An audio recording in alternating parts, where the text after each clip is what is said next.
Okay, so I've got a trap, and I'll explain it briefly. So there's a battery bank, and it's only using 5 watts, but the lead car batteries inside of it, like almost half of them are depleted. So it's hooked up to a light switch.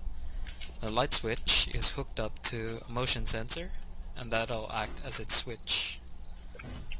And when that triggers, so it sees a zombie, it'll turn on the sound, so it'll sound a siren, and from that siren, it'll have 2 blade traps, and it'll have 2 shotgun turrets, and they're all pointing at the door. So anything that comes through that door is very fucking dead. I see. So what'll happen, right, is with the generator banks, I've got a fully fueled generator bank. It's not currently on. So what'll happen is when I turn on that generator bank, the battery bank turns into like a pass-through. So all the electricity will instead be coming from the generator bank. But while the generator bank sort of takes care of all the things and runs the entire base, the battery bank itself will be recharging from the generator bank. Cool. So if I turn on the generator bank, right, you can see this, and the durability of the batteries in the battery bank is going up. Okay. Right? And that's going up pretty quickly. Having a solar one just automates the process, so we don't have to worry about turning it on.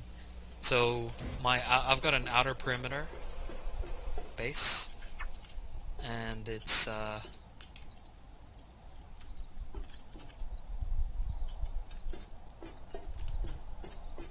the same things. Maybe if I want to target self, what'll happen is I'll turn on light. I'll have a horn, but it'll also have that horn will also blast in a direction that I can tell where the zombies are coming from. Cool. So, like, this is my home static base, so this is how I know where the zombies are coming from. Because, we like to do some nighttime hunting. Yeah, of course. We just don't like to be on the ground, but, Yep. No, it would be nice to be able to do something during the night as well. Yeah. And for me, that is doing underground farming. So that's something we can definitely think of. Because, while we're doing, like, excavating... Ooh! Hello! Blueberries and corn. But that requires, like, digging all the way down. So, like, one tile from above will illuminate 3x3 tiles. So this is the second base that I've got, and I am slowly excavating deeper into the town. And I was thinking of creating like a bat cave. Ooh, very nice. Yeah. And then of course, I could go all the way down to... Ah! Ow! Wow! How the fuck? But I landed on a hay bale! I guess it can only break so much.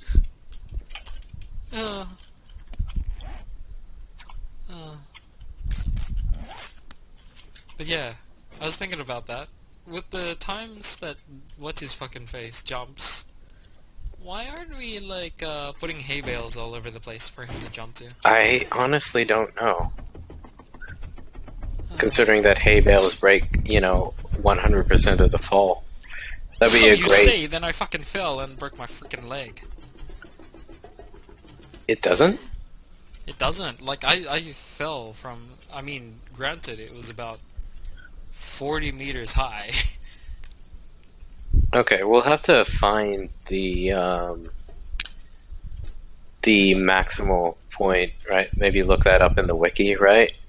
Because then that would be an easy way down instead of like say, Yeah, because I've seen videos where they actually drop. I'm gonna test it right now. I've got okay, God mode enabled, so I shouldn't. Maybe it's just a broken leg and it's just a quirk with God mode. Okay, yeah, I yeah, turn am. off God mode and see how much. Fuck off! I don't want to die. I got Oh, just 64. put your bed down. But I got like shit on me. You put it in a box. Okay, And it's fine. if you're in God Oh, mode, what spawn the your. fuck! Oh no, that breaks it. Holy shit! There you go. I think I just didn't hit the what do you call it? So we just need to expand the hay bale area.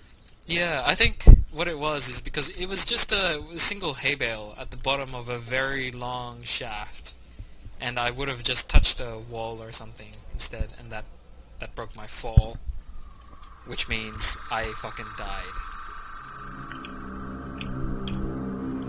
But yeah. Anyway, there's other stuff. So let's turn the lights on. But yeah, Archer was wondering about how to create a fence, like, for the perimeter. And yeah, I looked up how to do it. So just to make sure that they're always hitting it, you dig one tile down. That way you're always hitting them. And then you put it Cool. all around it, all around the base. But there's a certain distance cap between them. So this is my home, and it's usually pretty defensible at night.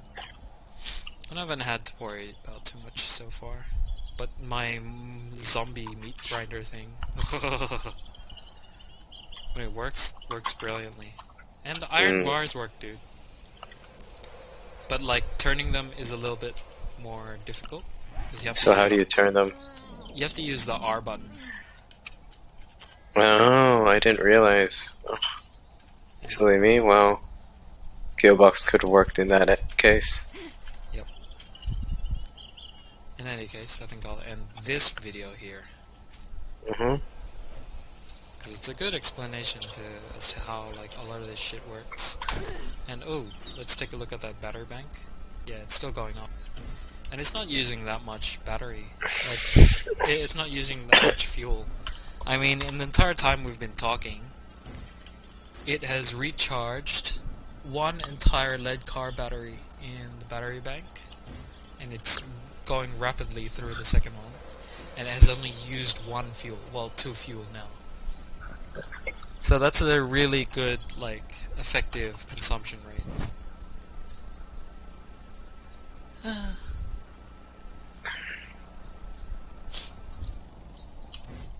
We can just turn that off, and it'll still be running, so we can have 24-hour security.